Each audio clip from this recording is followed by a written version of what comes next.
melupakan yang di belakangku.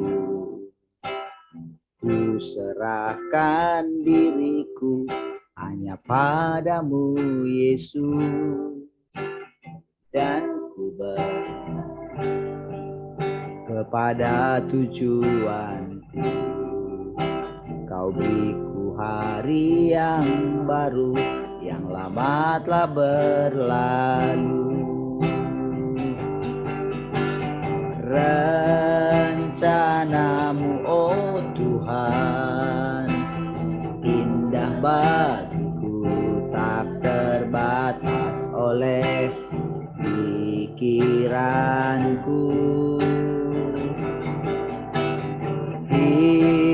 Firman-Mu ya dan amin, sumber kekuatan, Kau pengharapanku, Kau terbaik bagiku. Ku melupakan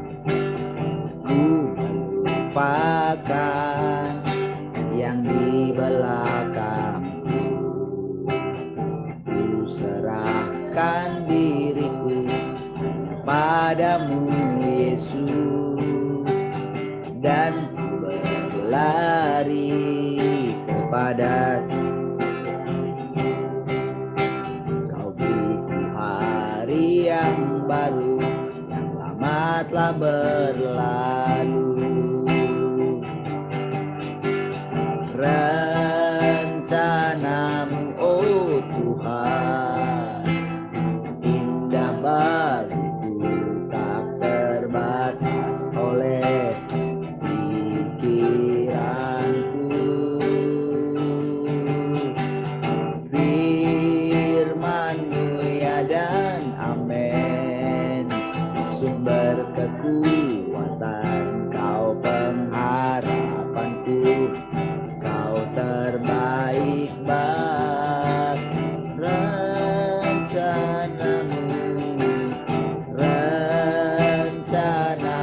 oh Tuhan, indah bagiku, tak terbatas oleh pikiranku.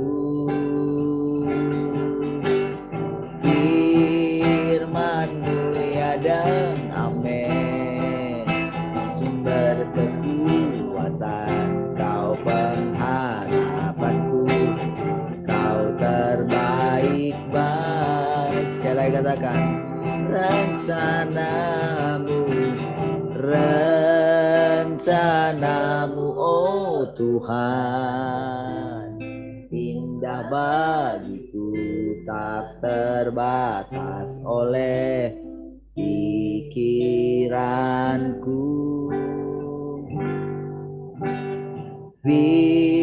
Firman-Mu ya dan amin, sumber kekuatan, Kau pengharapanku, Kau terbaik bagiku.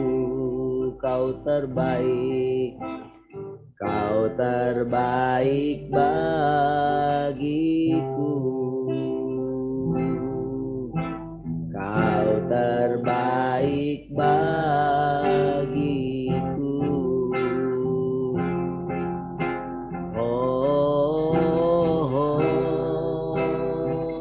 Kau terbaik bagiku.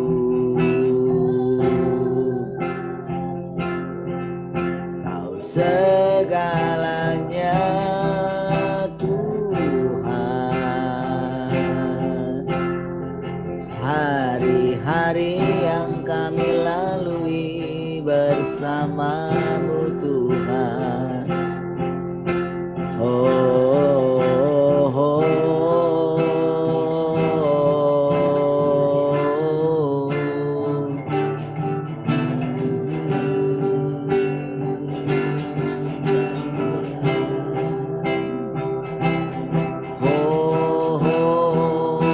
Memandang wajah-Mu setiap hari, dipuaskan oleh hadirat dikenyangkan oleh perkataan-perkataanmu. Tuhan, kami pandang wajah-Mu. Oh,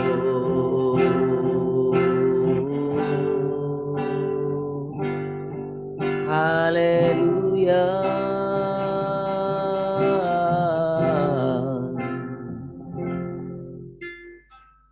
Terima kasih Tuhan, kami bersyukur pagi hari ini.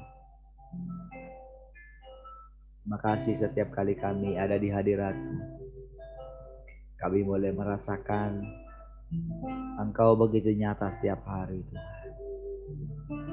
Di hari ini, oh kami memandang wajah-Mu Tuhan. Dan kami dipuaskan oleh Engkau saja. Terima kasih Tuhan. Menenangkan hati kami di hadirat. Terpujilah Engkau Tuhan. Silakan Engkau berkata-kata bagi kami. Haleluya. Mari kita yang mengasihi Tuhan sama-sama katakan. Amin.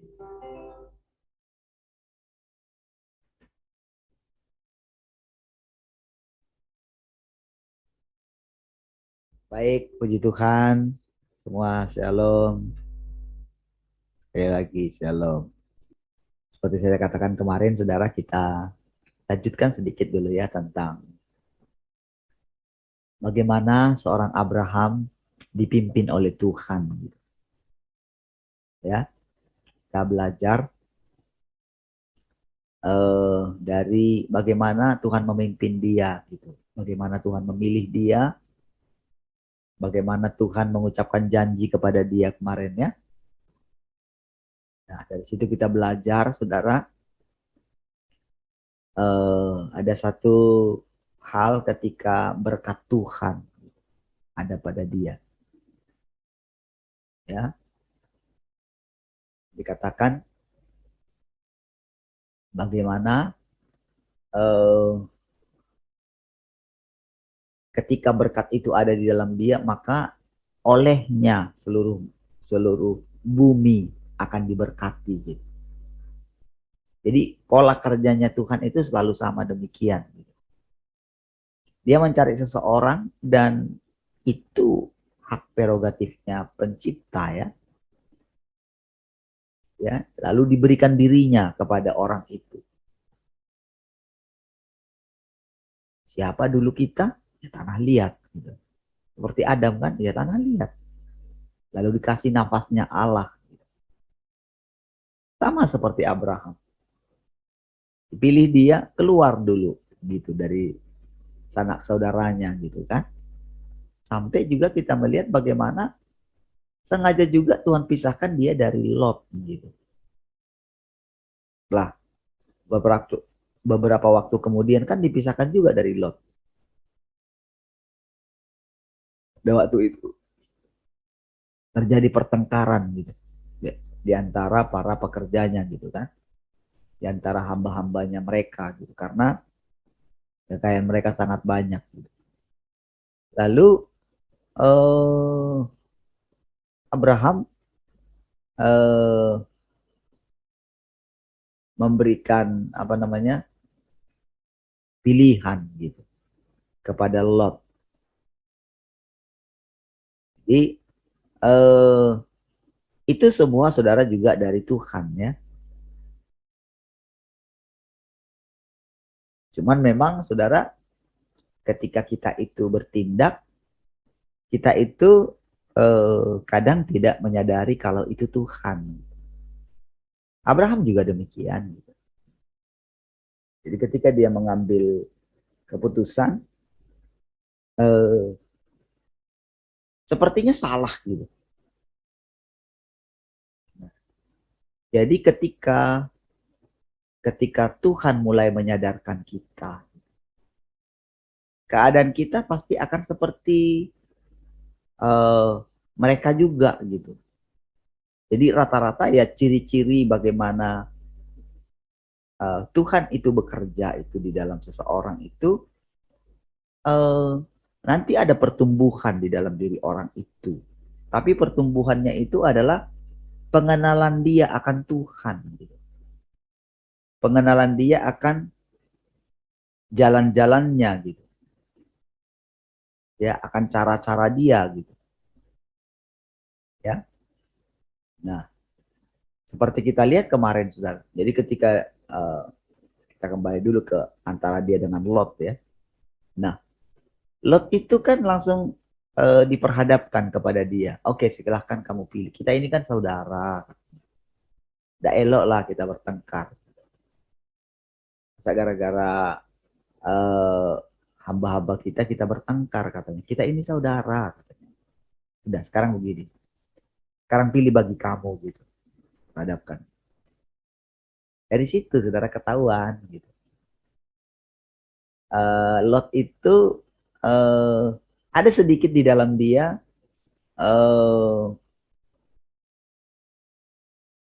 dari pilihannya itu, saudara. Itu kan pilihan dia. Berarti kan pilihan itu kan atas keinginan dia kan, karena dipandang lembah Yordan itu kan dia berlimpah air gitu. Dengan pandangan dia. Harusnya dia sebagai keponakan harusnya sih dia ngomong lagi sama Abraham gitu. Harusnya. Aduh, janganlah gitu. Harusnya begitu. Kalau tidak ada sedikit di dalam dia kecurangan. Gitu. Ya, dari situ kita melihat. Nah, dari sisi Abraham mau mana aja gitu. Karena kan Abraham itu ketika dipilih oleh Tuhan itu keluar gitu ya dari sana gitu. Dari Ur Kasdim itu kan dia yang dipilih gitu. Jadi dia sudah punya pengalaman sedikit dengan Tuhan. Pastilah saudara ketika dia dipilih itu saudara pasti apa ya?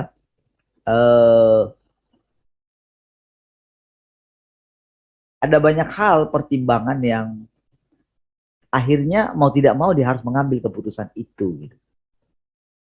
Karena kan kita lihat berikutnya kan, ketika dia dikasih tahu ya, ketika kakinya sudah menginjak di tanah itu, dia bilang kan, Tuhan bilang, tanah ini akan kuberikan kepadamu dan kepada keturunan. Nah, namun di situ ada kata namun, di situ didiami oleh orang Kanaan gitu kan. Jadi dia pasti menghindar lah. Ngapain cari masalah kan? Ya.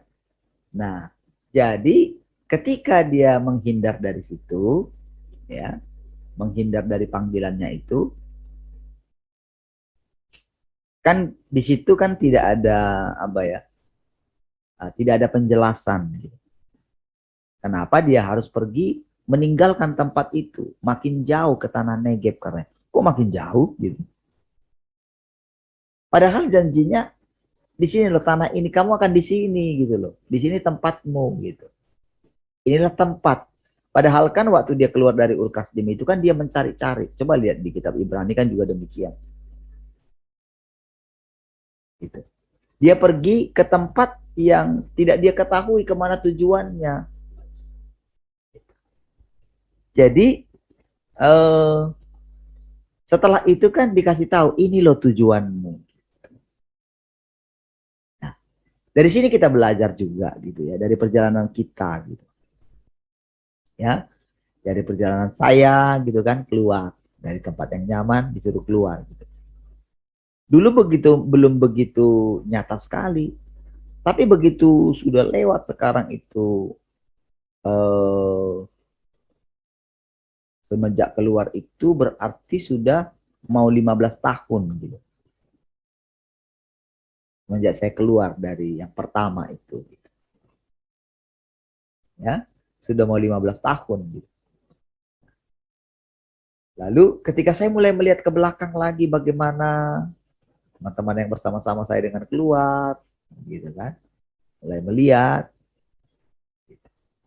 dan kalau sekarang Tuhan memberikan makin lama makin jelas gitu kan. Nah, jadi dari pelajaran itu disitulah kita tahu bahwa Tuhan berdaulat atas hidup kita. Gitu. Begitu kita mengetahui ya Tuhan berdaulat. Kemarin kan kita lihat bagaimana ketika terjadi kelaparan, pastilah kelaparan itu hebat sekali sampai harus ke Mesir gitu. Dan pastilah dia tahu pada waktu itu, saudara. Kalau dia pergi ke kota dan pasti dia tahu Mesir itu bagaimana, Raja Firaun itu bagaimana, pasti dia akan tahu gitu. Tapi nggak bisa lagi dia menghindar gitu. Harus pergi ke sana karena kelaparan itu hebat. Ketika tinggal dia di tanah Negev itu, sudah. Ya, terjadilah seperti yang kemarin itu. Jadi karena berkat Tuhan ada pada Abraham, pastilah saudara dia bergumul ya ketika saya katakan kemarin itu ya, ketika istrinya dibawa itu kan, lalu dia diberikan itu semua pemberian-pemberian itu gitu. Wah, mana mungkin dia nyaman bisa tidur malam itu gitu. Gak mungkin lah. Mana ya istriku di sana.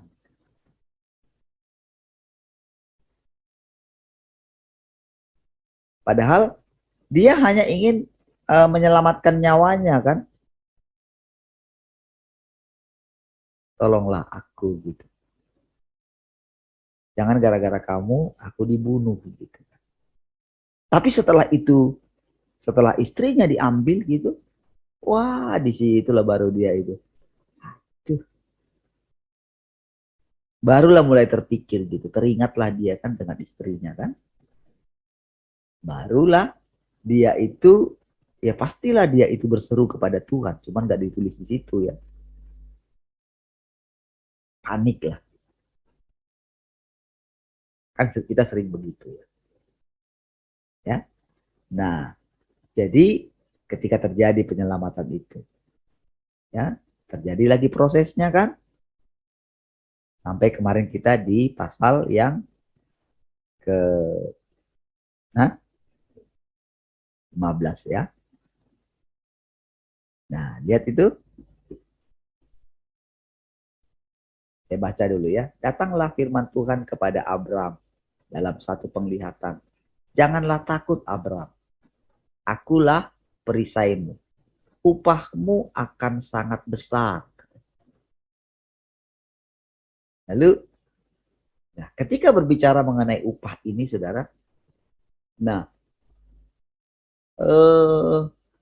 kalau kita perhatikan, saudara, perjalanan mengenai upah ini, saudara, bagi kita, kekristenan kita, Tuhan juga menawarkan upah juga kepada rasul-rasulnya gitu. Namun, saudara, yang namanya manusia itu, saudara, jadi bayangan mereka kan fokus kepada upah itu gitu. Nah, jadi dalam perjalanan waktu kita mulai akan menyadari gitu. Upah apa ya?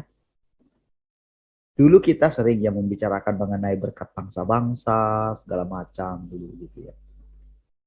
Nah, lalu saudara dalam perjalanan kita mulai melihat bahwa berkat itu mulai dinikmati oleh kita pada waktu itu gitu.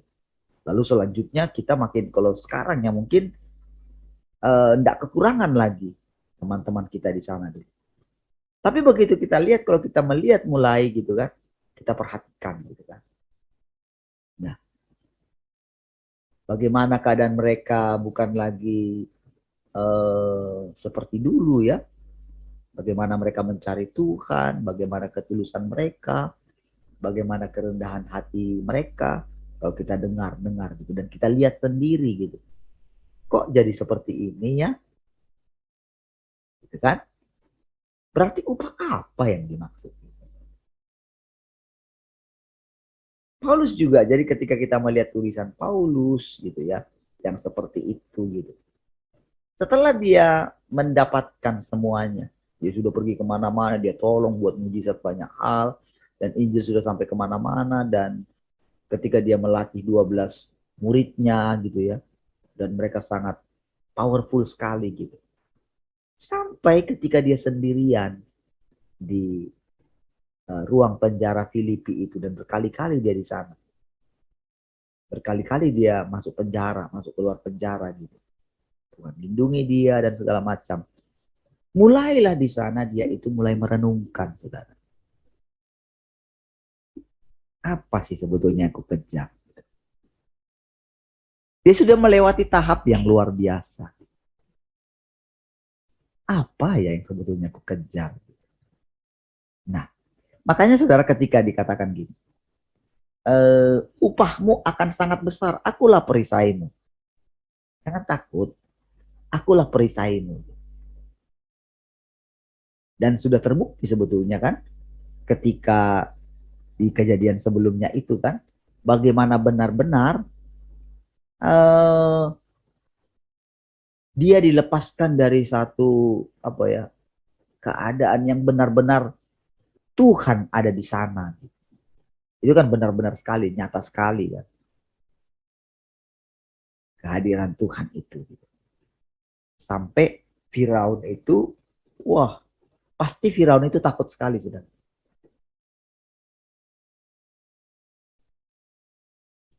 Kamu berani pegang aja istrinya Abraham itu, kamu mati malam ini juga. Kira-kira begitu.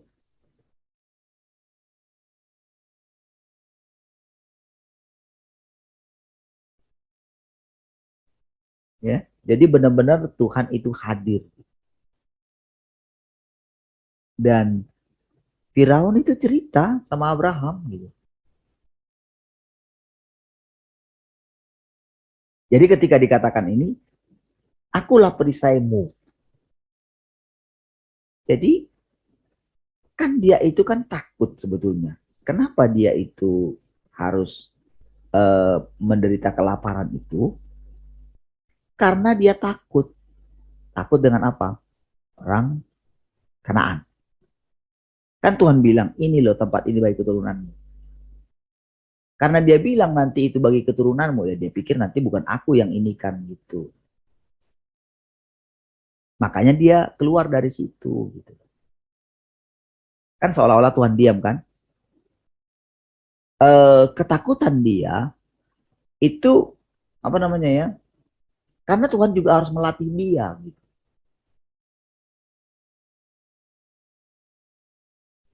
Setiap kita begitu, saudara.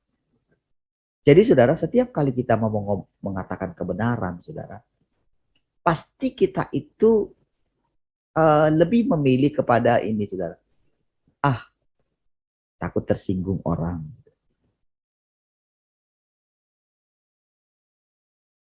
Jadi disitulah sebetulnya pilihan kita gitu. Dulu saya begitu awal-awal kan, kalau kita ingat gitu, seperti saya ceritakan gitu. Uh, ya saya tidak berani. Ketika saya menentang gitu, itu suara itu kencang sekali, saudara.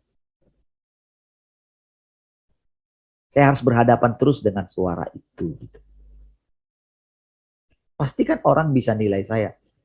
Enggak, Pak. Enggak betul seperti itu. Kira-kira begitulah. Nanti lari loh semua. Itu juga saya ucapkan sama Tuhan. Nah, proses seperti inilah sebetulnya yang perlu kita renungkan dalam hidup kita. Nah, jadi ketika juga saya mendengarkan perkataan itu, jangan takut Parlin. Akulah perisaimu.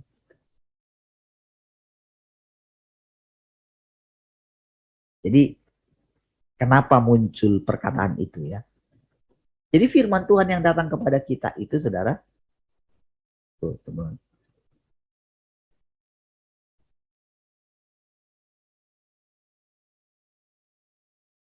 Jadi firman Tuhan yang datang kepada kita itu berhubungan dengan pengalaman kita dengan Tuhan.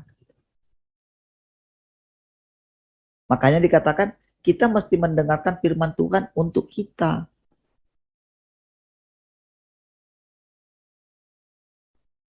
Jadi memang kita juga mesti keluar dari firman Tuhan yang pernah disampaikan kepada orang-orang kudus dulu. Jadi kita mesti punya sendiri. Jadi perjalanan kita, ya, sampai kita terakhir kemarin dari RTM gitu ya, jadi itu perjalanan kita, saudara. Tak ada yang secara kebetulan. Kita mendapatkan pengajaran dunia orang mati, kita mendapatkan pengajaran tentang Tritunggal, tentang keluarga Allah. Itu semuanya penting bagi kita. Tetapi selanjutnya, kita mesti terus berjalan bersama dengan Tuhan. Jadi kisahnya itu jalan terus. Kenapa kita perlu belajar ini? Kita untuk belajar sedikit bagaimana Tuhan memimpin mereka gitu loh. Dan sekarang kita mesti ngerti bahwa mereka itu juga manusia biasa seperti kita.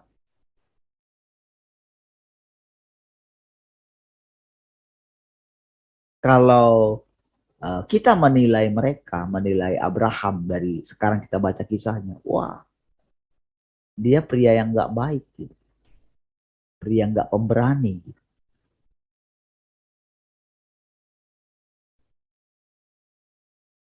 Gitu ya. Nah, tapi begitu kita melihat pimpinan Tuhan atas dia, oh, dia berlanjut. Nah, lalu saudara lihat.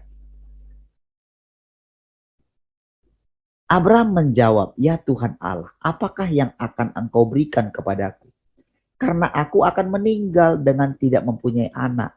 Dan yang akan mewarisi rumahku ialah Eliezer orang Damsyik itu. Oke. Nah, jadi ternyata Abraham itu masalah janji Tuhan itu yang sebelumnya dia tidak begitu pegang lagi. Padahal dia sudah pernah janjikan bahwa keturunanmu akan sangat banyak sekali, keturunanmu loh. Tapi setelah lewat 11 tahun, 10 tahun gitu. Ya, nanti ada ayat-ayatnya itu ya yang menjelaskan semua itu. Ya. Lagi kata Abraham, engkau tidak memberikan kepadaku keturunan sehingga seorang hambaku nanti menjadi ahli warisku. Tetapi datanglah firman Tuhan kepadanya, demikian orang ini tidak akan menjadi ahli warismu, melainkan anak kandungmu sampai diulangilah itu. Dialah yang akan menjadi ahli warismu. Ayat kelima, lalu Tuhan membawa Abraham keluar serta berfirman. Nah, saudara, kenapa mesti dia dibawa keluar? Jadi, ketika kita itu mengikuti gerakan-gerakan Tuhan dalam hidup kita gitu, misalnya kamu pergi ke sana,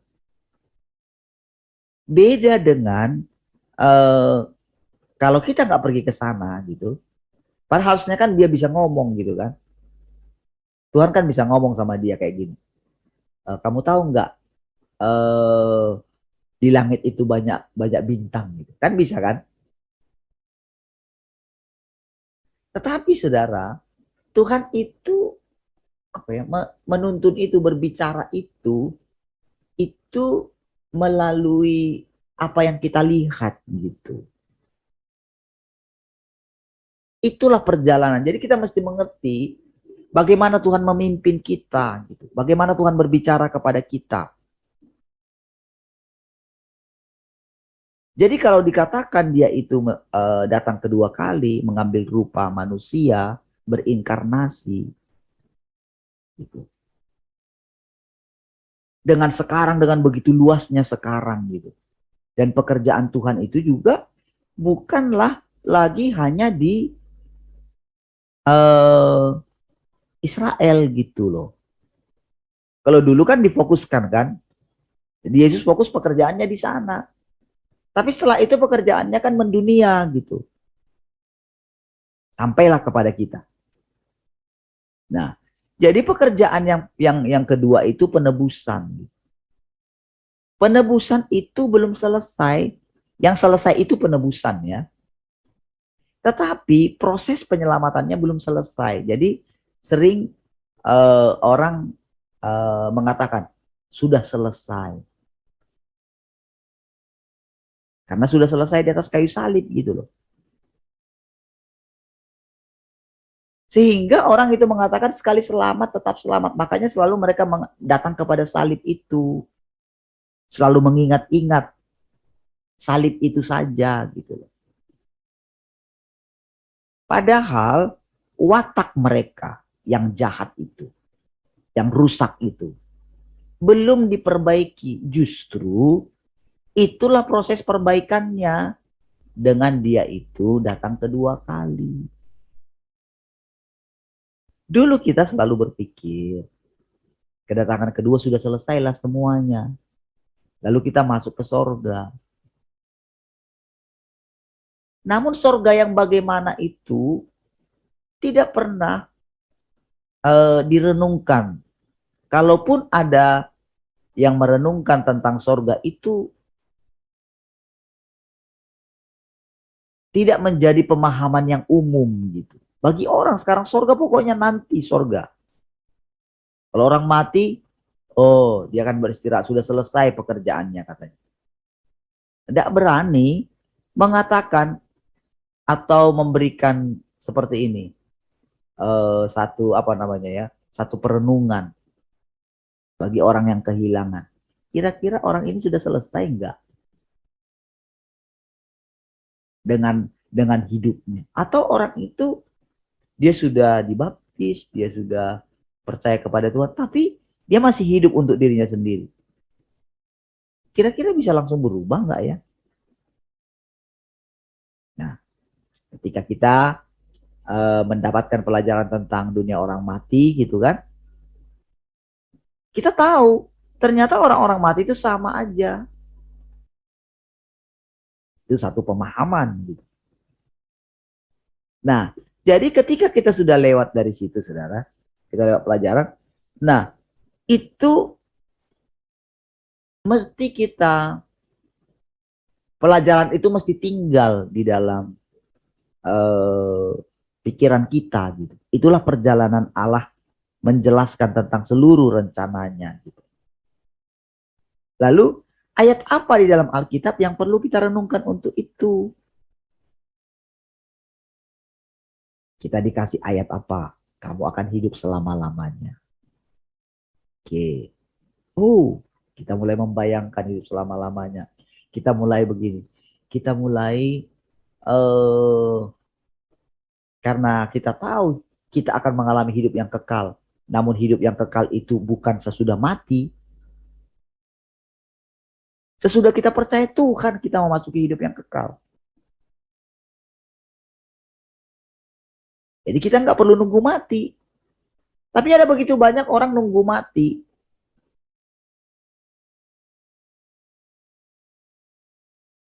Bagi mereka tidak terbuka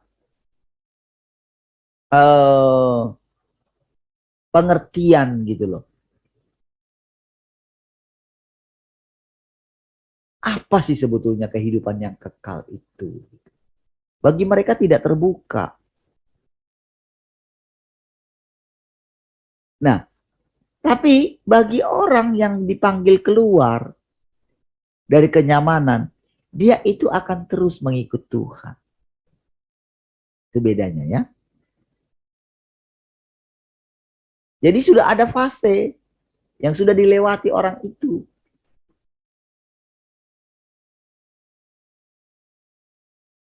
Makanya saudara,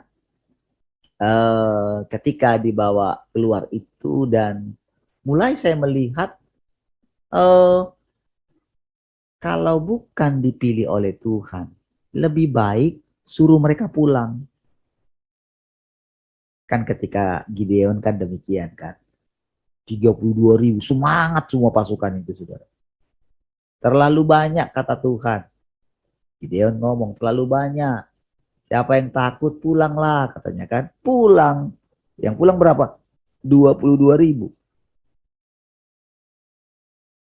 Tinggal 10.000 soalnya kan. Ini pun masih kebanyakan katanya gitu. Nanti jangan mereka berpikir musuh mereka kuserahkan karena mereka, karena banyaknya pasukan. Aduh, gimana lagi caranya ini? Dites. Ketika mereka minum, berjaga-jaga gak mereka? Nah, jadi pola seperti ini itu berlanjut terus dalam proses seleksi.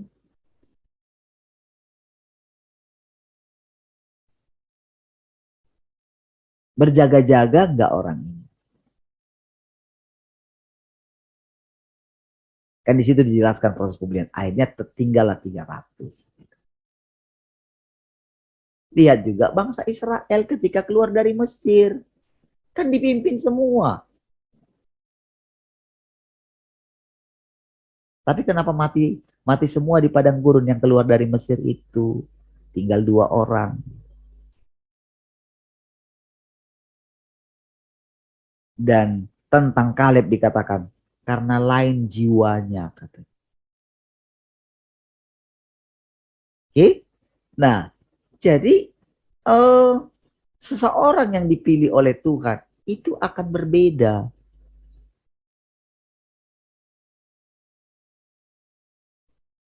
Akan berbeda dengan dunia ini. Jalan-jalannya itu tidak dikenal. Itulah jalan-jalan Tuhan. Dan kita mesti merenungkan ini terhadap diri kita. Kalau kita mau terus. Jadi polanya selalu sama. Ya, selalu sama. Nah, jadi ketika dia dibawa keluar, coba lihat ke langit. Hitunglah bintang-bintang. Jika engkau dapat menghitungnya, maka firmannya kepadanya. Demikianlah banyaknya nanti keturunan. Lalu dikatakan, lalu percayalah Abram kepada Tuhan. Setelah melewati perjalanan yang panjang. 10 tahun. Setelah keluar dari Ur Kasdim. Barulah dia itu setelah melewati kegagalan, ya kan? Hampir kehilangan istri, mengalami kelaparan yang parah, barulah dikatakan, lalu percayalah Abraham. Nah, di sini penting saudara, sampai kepada satu ini saudara, ini adalah satu apa ya, perkembangan daripada Abraham, pertumbuhan, pengenalan dia akan Allah. Nah, itulah gunanya Alkitab itu, sejarah hidup mereka. Kita pelajari. Namun, kita nggak boleh mengambil semuanya dari situ. Kita punya perjalanan sendiri, cuman caranya itu mirip. Oke? Nah, kalau Abraham itu mendapat berkat, jadi berkatnya Tuhan itu. Yang ada dalam dia, itu berkat itulah yang juga dikejar oleh Yakub itu. Berkat yang itu, hak kesulungan itu.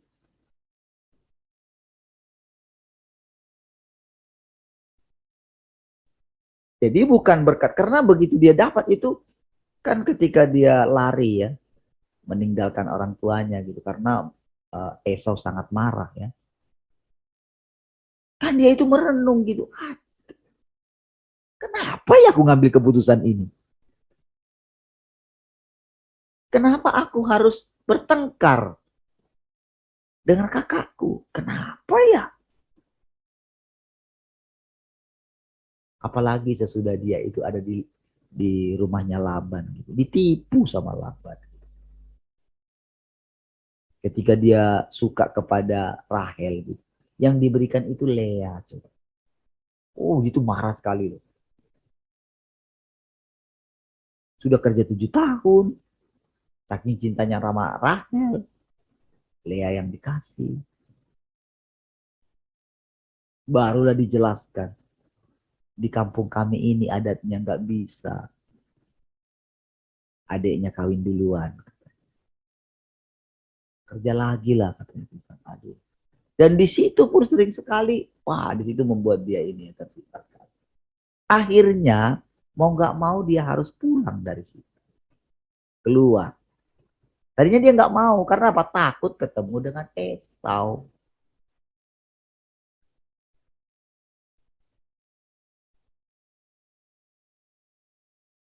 Nah, ketika nggak bisa menghindar lagi harus ketemu dengan Esau, dia harus pulang ke sana, ke kampungnya. Dia coba bujuk. Dengan apa? Dengan memberikan pemberian-pemberian kepada Esau. Esau nggak mau ditinggalin semua yang membawa itu. Yang perjalanan kan bawa upeti-upeti kan. Akhirnya ketemulah Esau dengan Yakub.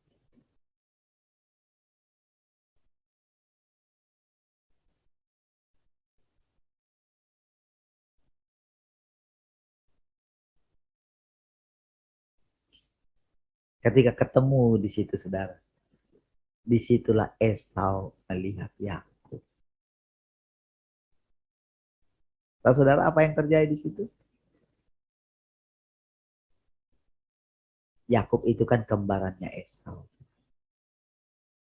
Waktu sudah lama berlalu.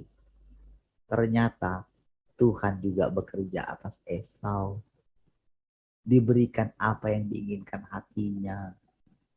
Dia tidak kekurangan apapun.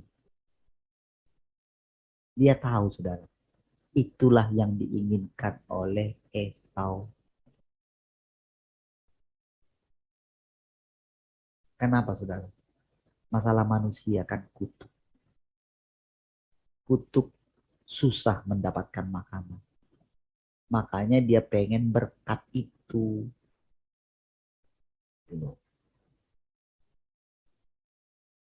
Sementara Yakub itu sudah dari sejak kandungan, dia itu sudah apa namanya ya, berjuang ingin mendapatkan berkat itu, hak kesulungan itu.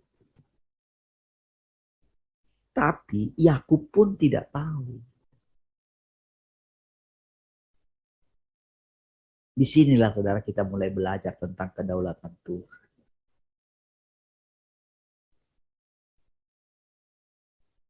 Termasuk pilihan Tuhan atas Yesus juga. Sama prosesnya.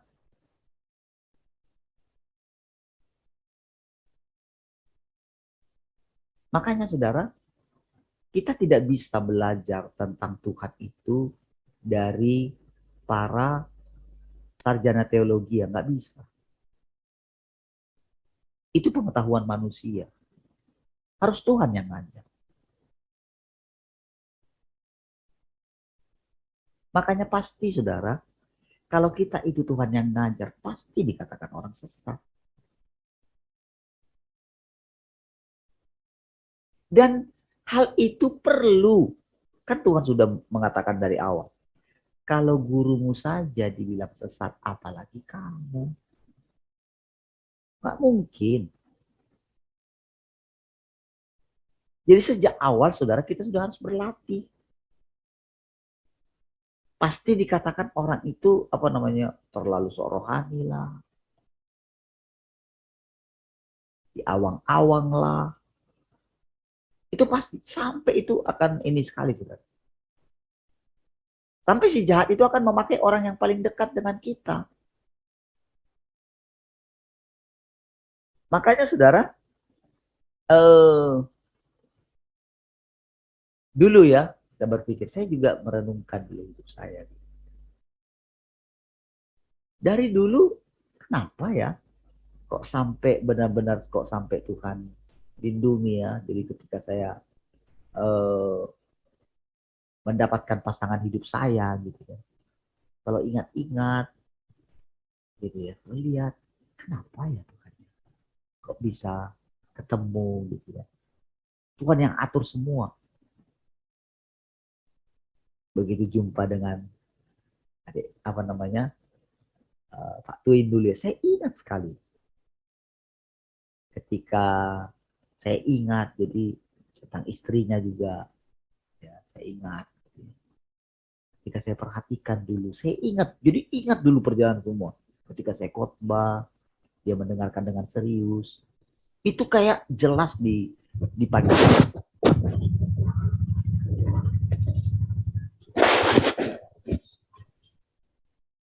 Ya, sangat jelas kan.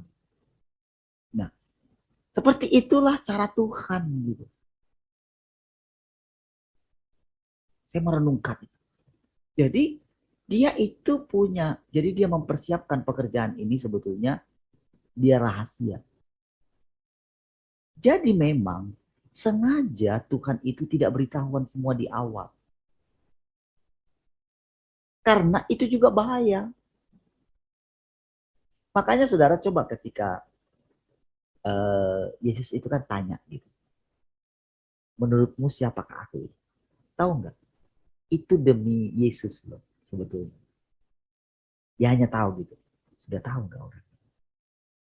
Begitu mereka mengatakan, begitu Petrus itu mengatakan engkau adalah Mesias, anak Allah yang hidup. Berbahagialah engkau, Simon bin Yunus. Karena bukan manusia yang mengatakan itu kepada, tapi Bapakku yang di surga. Ya banyak sekali saudara melihat begitu bagaimana Tuhan mulai menunjukkan siapa dirinya. Tapi dia bilang begini, jangan kasih tahu orang. Itu penting gitu saudara. Namun setiap orang yang dipilihnya ini berbeda-beda saudara.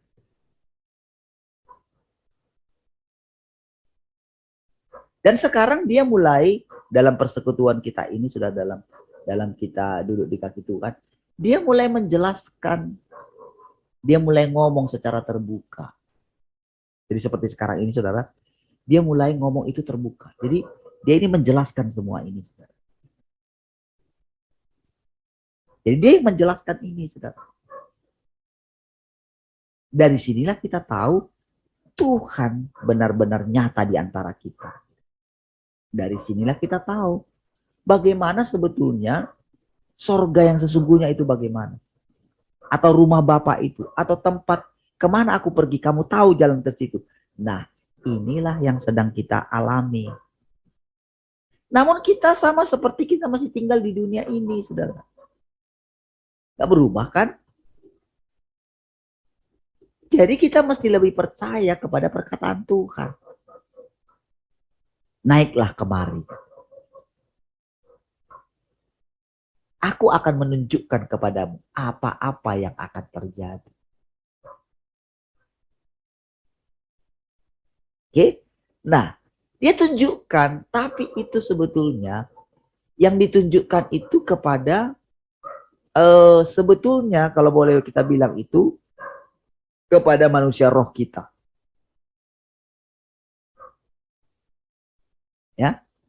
Nah, tapi manusia jasmani kita itu karena dia punya pikiran manusia dan memang proses penyempurnaannya, kerusakan daripada watak kita masih dalam on progress, dalam proses penyelamatan. Maka manusia jasmani kita itu saudara, manusia lahiriah kita itu, dia masih perlu diajar. Diajar lewat apa? Pengalaman. Disinilah kita saudara dalam perenungan kita saudara. Jadi fokus kita tidak lagi ke hal-hal lahiriah ini. Tapi kita masih menjalani kehidupan lahiriah.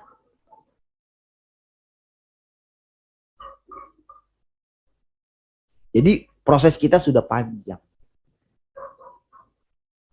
Jadi kita sudah melewati sebetulnya tahapan daripada menjadikan orang itu jadi Kristen. Enggak lagi, bukan di situ. Karena sekarang itu Tuhan itu sedang memperkenalkan dirinya Tuhan yang Maha Kuasa. Bukan lagi Tuhan Yesus saja yang hanya dikenal oleh orang Kristen.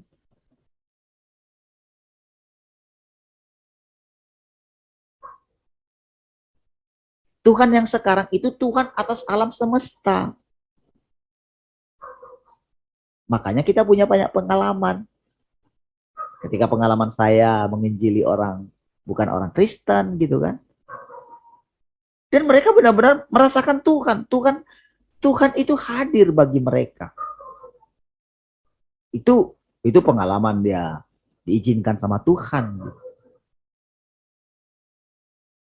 Dan pada waktu itu saudara, saya sangat yakin sekali, siapapun dia tak akan bisa menolak firman Tuhan. Gak akan ada yang bisa menghalangi Injil Tuhan. Nah, jadi saudara, dia sedang mempersiapkan saudara. Jadi ketika saudara dia datang kedua kali, kan dia bilang begini, dia menjemput kita katanya kan, di awan-awan yang permai. Oke. Nah, jadi lalu dikatakan kita turun lagi. Turun dari mana? Dari mana turunnya? Dulu anggapan orang, oh surga itu ada di mana? Ada di tempat yang lebih tinggi gitu kan. Bayangan kita tempat yang lebih tinggi. Di atas gitu. Pikirkan perkara-perkara yang di atas. Kalau di atas dibilang, lihat ke atas. Tapi sekarang kita diajarin. Kemana aku pergi? Kamu tahu jalan ke situ. Kalau kita ditunjukkan tentang penampakan Tuhan begini, ada. Nah, sekarang apa arti pengangkatan? Apa arti dia turun kembali? Orang, saudara, yang masih terus belajar tentang yang lama. Apa yang ditulis dalam Alkitab. Mereka tidak akan bisa menerima perkataan ini. Orang akan mengatakan ini sesat. Makanya mereka itu langsung saudara menghakimi. Oh, Tuhan di sana perempuan katanya. Mereka berani mengatakan itu jelas-jelas sesat katanya. Coba.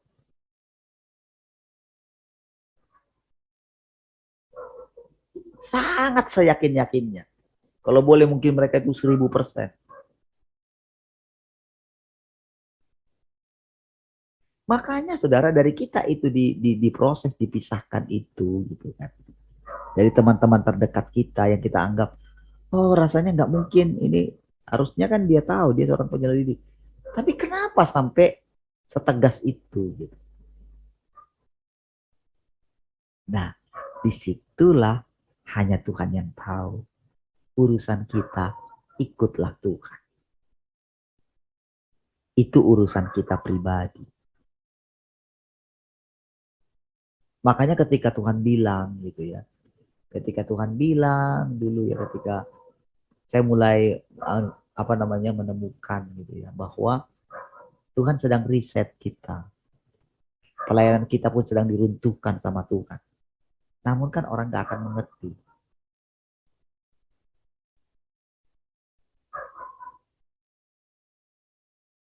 Bagaimanapun saya menjelaskan, kalau saudara tidak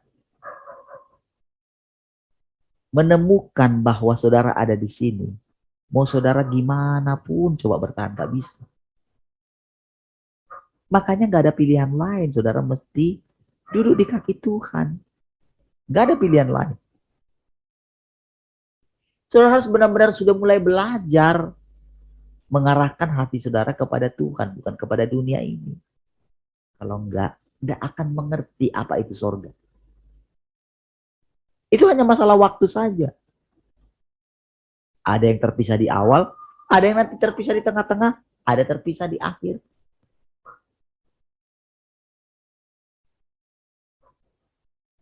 Jadi segala sesuatu yang bukan milik dia, jadi ceritanya saudara, dia itu inspeksi Tuhan itu.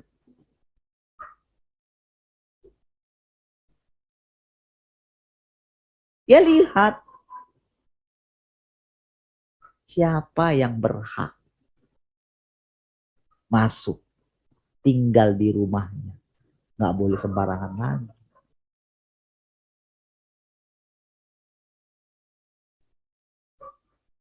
Untuk dia menyatakan dirinya, untuk dia menyatakan rahasianya, itu nggak sembarangan lagi. Inilah perjalanan waktu kita. Dari sinilah kita mengetahui apakah Tuhan itu sudah benar-benar datang kedua kali. Dan lagi di mana kita? Oke? Nah, lagi lalu percayalah Abraham kepada Tuhan, maka Tuhan memperhitungkan hal itu kepadanya sebagai kebenaran. Oke? Sebagai kebenaran. Kalau sudah kebenaran, itu nggak boleh diganggu gugat lagi. Jadi saudara mesti melihat ya, ketika Tuhan mengulang perkataannya gitu, mengatakan itu, oh itu nggak bisa berubah, ya. Nah, lihat. Lagi firman Tuhan kepadanya, akulah Tuhan yang membawa engkau keluar dari Ur Kasdim untuk memberikan negeri ini kepadamu menjadi milikmu. Kata Abraham, ya Tuhan Allah, dari manakah aku tahu bahwa aku akan memiliki? Tuhan kasih dia, Tuhan suruh dia, ambillah bagiku, ini perjanjian. Ya, ini perjanjiannya, lembu berumur 3 tahun, kambing betina berumur 3 tahun, seekor domba jantan berumur 3 tahun. Jadi saudara, angka 3 di sini, ini penting sekali. Kenapa 3? Itulah, 3 kali prosesnya pekerjaan itu. Itulah perjanjian. Namun saudara, dia nggak ngerti itu dulu. Pokoknya 3. Ya, nanti pelajaran bagi rahasia berikutnya. Lihat saudara. Lalu diambilnya, ya, dipotong 2 segala macam ya. Namun lihat saudara, kita lihat menjelang matahari, lalu datanglah firman kan, ayat 13.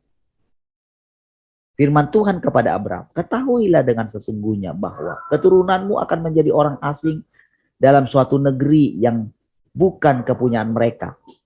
Oke? Dan bahwa mereka akan diperbudak dan dianiaya 400 tahun lamanya. Tetapi bangsa yang akan memperbudak mereka akan hukum.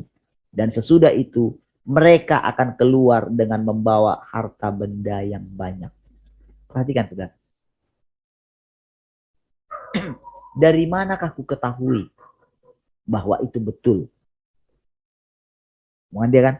Tapi lihat jawaban Tuhan itu jauh sekali ke depan. Dia sudah mati, ini ceritanya Abraham di sini kan. Ketika kalau sampai kepada ini sudah lama mati saudara. Tapi tahukah saudara? Dari situlah kita ketahui bahwa Allah itu bukan Allahnya orang mati. Dari situlah kita tahu ada kebangkitan. Ada kehidupan yang akan datang dari perkataan ini. Berarti Abraham melihat keturunannya di depan. Siapa yang dimaksud keturunanku itu? Jadi ketika Tuhan Yesus bicara tentang bahwa Abraham bersukacita melihat hariku, disitulah saudara Abraham di alam roh melihat, oh itu yang dulu. Bayangkan pelajaran itu panjang. Pertanyaannya ini, dari mana aku ketahui? Jawabannya berapa? Itu pastikan lebih dari 400 tahun kemudian. 500 atau 600 tahun. Kan setelah Abraham kan melahirkan Ishak. Ishak melahirkan Yakub. Sekian waktu lamanya, barulah mereka mereka pergi ke ini. Ke Mesir. Jadi Abraham melihat itu, jawabannya berapa lama, saudara? Boleh kita belajar dari situ, saudara? Apa yang kita hidupi sekarang, saudara? Jadi apa yang kita katakan ketika menjelaskan bagaimana mereka belajar tentang kita? Kalau mereka mengalami hal yang sama. Kalau dikatakan para rasul juga sampai hari ini mereka belajar. Iya, belajar. Diperbaiki terus. Dengan apa kita diperbaiki? Dengan firman, dengan perkataan-perkataan yang baru. Itulah bedanya, saudara. Antara kehidupan dengan kematian. Itulah arti kematian, kehidupan yang kekal, hidup kekal dengan kematian yang kekal. Itulah bedanya. Jadi bukan sekedar masalah, oh kita ambil tubuh kita dari apa namanya, nanti kita bangkit, nanti tubuh kita dari tanah. Itu pengertian secara lahiriah saja. Secara rohaninya tidak demikian. Ya, lihat. Tapi keturunanmu yang keempat akan kembali ke sini, sebab sebelum itu kedurjanaan orang Amori itu belum genap. Jadi kedurjanaan orang Amori itu perlu. Itulah sebetulnya apa ya? Jadi ketika pun Lucifer itu ditemukan kecurangan di dalam dia, gitu ya. Jadi itu semua harus diizinkan sampai lengkap dulu semua. Para pemberontak ini manusia-manusia pemberontak harus diizinkan mereka hidup semau mereka. Harus diizinkan. Jadi saudara, Tuhan itu menjadi satu pelajaran kekekalan. Makanya nggak bisa. Jadi semua orang itu akan melihat pada akhirnya siapapun dia harus ditaklukkan oleh Tuhan. Makanya kita ini saudara, ketika kita melihat sekarang ini, kita ini bukan hanya untuk generasi kita ini. Bayangkan saudara ketika kita belajar tentang sekarang. Kita itu kayak mengajari orang-orang sebelum kita. Karena apa saudara? Karena kita belajar sekarang. Jadi ketika Tuhan membawa kita keluar, jadi kita keluar dari nenek moyang kita. Kalau Abraham kan dari negeri sanak saudaramu yang masih hidup kan. Kalau kita, jadi semua mereka itu keluarga kita. Abraham itu keluarga kita dan segala macam. Itu keluarga kita. Itu nenek moyang kita. Jadi kita menjadi orang benar ya. Dari kumpulan itu. Paulus itu pun nenek moyang kita semua. Dia suruh kita keluar dari situ. Seperti itulah baru perjalanan boleh berlanjut. Namun kan demi tidak terjadi begitu banyak kekacauan, Tuhan bawa kita belajar lagi Alkitab ini.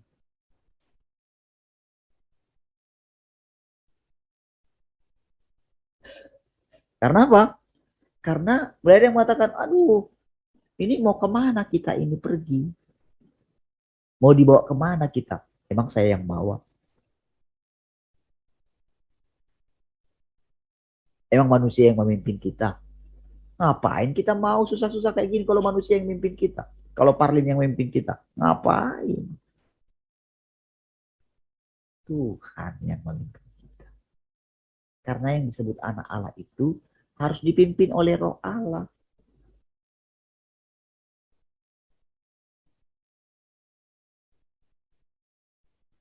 Kalau orang-orang kudus sebelum kita saja, mereka mau belajar dari kita ini, masa saudara yang hidup sekarang ini gak mau belajar dari Tuhan yang sedang berbicara kepada kita? Maka rendahkan saja diri kita. Biarlah kita itu menjadi rekan sekerja Allah. Baiklah kita tidak ada yang mencari kepentingan untuk dirinya sendiri. Baiklah kita saling menolong. Setelah selesai mengajar seperti ini, saudara, ya saya biasa aja hidup seperti biasa. Nggak ada bedanya. Sama saja kita gitu. Dan saudara juga harus begitu.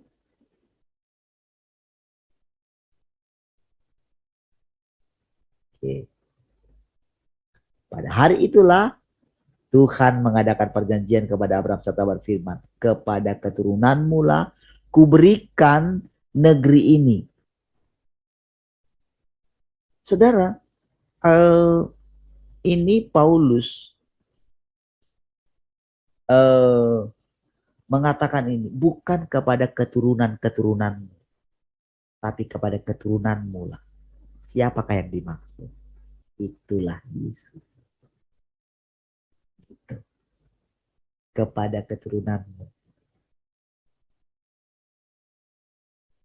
Makanya nabi-nabi semua berbicara mengenai Yesus itu. Makanya rohnya sama, esensinya harus sama. Jadi dari buahnya lah kamu tahu. Apakah orang itu benar-benar aku? Nah, gitu. Dari buahnya, lihat. Apakah orang itu mencari kepentingan untuk diri sendiri? Apakah orang itu membawa kita ke zaman yang baru?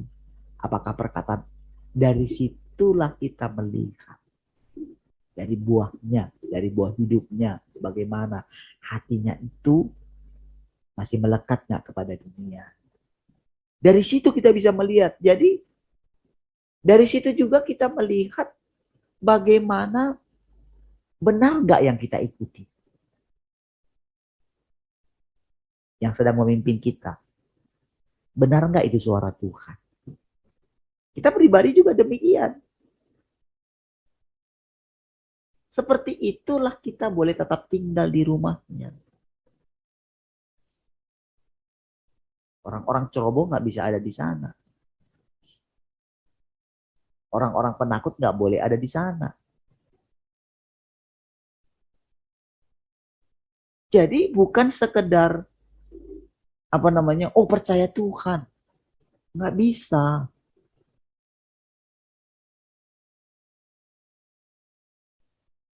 Jadi dimanapun orang itu berada harus menghadapi kehidupan ini.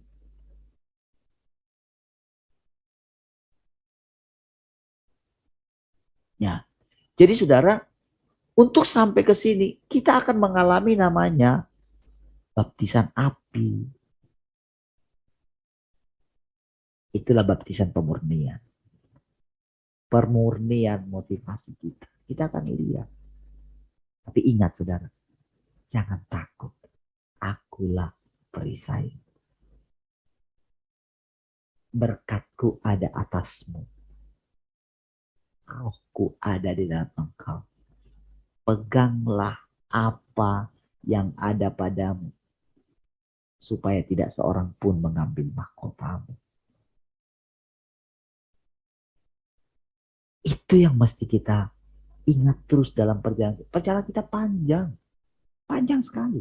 Jalani saja. Abraham sampai mendapatkan janji anaknya itu dari sini, saudara. Barulah kira-kira 13 tahun kemudian. Salah lagi kan dia kan. Ketika diberikan, Sarah memberikan hambanya itu kan. Hagar itu.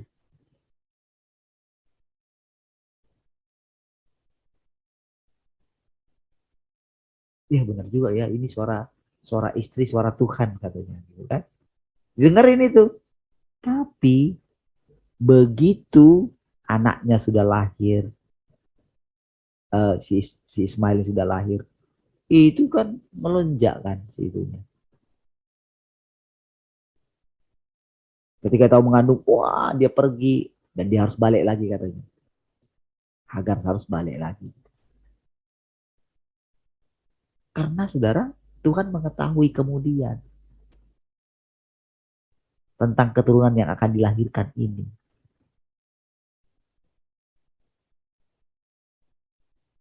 Ditetapkanlah tentang nanti bagaimana Ismail itu. Dia itu seperti keledai liar katanya kan. Itu firman Tuhan sudah ditetapkan tentang dia begitu. Tetapi Tuhan juga harus menaklukkan dia. Gitu. Jadi proses peperangan di akhir zaman bukan seperti yang kita katakan, oh dia hancurkan semua secara lahir langsung itu. Enggak. Tujuannya adalah demi wataknya kita itu berubah. Segala kerusakan akibat daripada si jahat itu dilenyapkan dari kita. Makanya tadi kan ingat prosesnya tadi semua ya. Hati kita ada di mana? Kita akan dipisahkan dengan orang yang masih mementingkan dirinya sendiri. Dan saudara mesti lebih memilih Tuhan. Ketika saudara diperhadapkan dengan kesukaran, pandang saja Tuhan. Tenang saja. Parah. Udah parah sekali kan keadaan Abraham ini. Macam mana dia hidup saudara dengan uang hasil kayak gitu. Aduh, nggak mungkin, nggak mungkin saudara. Karena firman Tuhan bilang separuh dari rohnya sudah ada sama Sarah gitu. Nggak mungkin.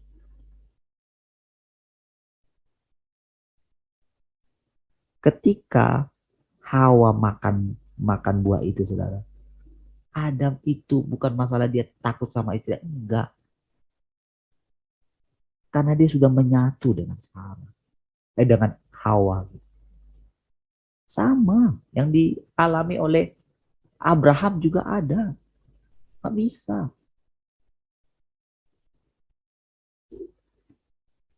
Oh saudara, ketika Tuhan berfirman itu, ketika setiap kali dia berfirman, aduh, itu pedang bermata dua. Bagi Allah itu termasuk. Jadi sama seperti kita sekarang. Kita kan diizinkan kan mengalami itu kan.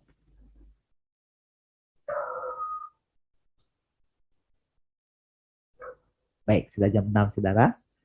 Bisa kita lanjutin. Ada hal yang sebetulnya luas sekali ya yang mau Tuhan jelaskan dari perkara ini. Ya, kemungkinan besok kita bisa perpanjang lagi. Baik, saudara. Mari kita berdoa. Terima kasih Tuhan, bersyukur pagi hari ini. Terima kasih untuk pelajaran hari ini Tuhan. Engkau mengajar kami. Dan kami boleh mengerti lewat pengalaman kami bersama dengan Engkau Tuhan. Kami terima firman-Mu. Dan firman-Mu itu jadi di dalam kami. Terpujilah Tuhan untuk segala hikmat. Kami bersyukur. Haleluya. Sama-sama katakan, amin. Baik, puji Tuhan semua. Tuhan memberkati.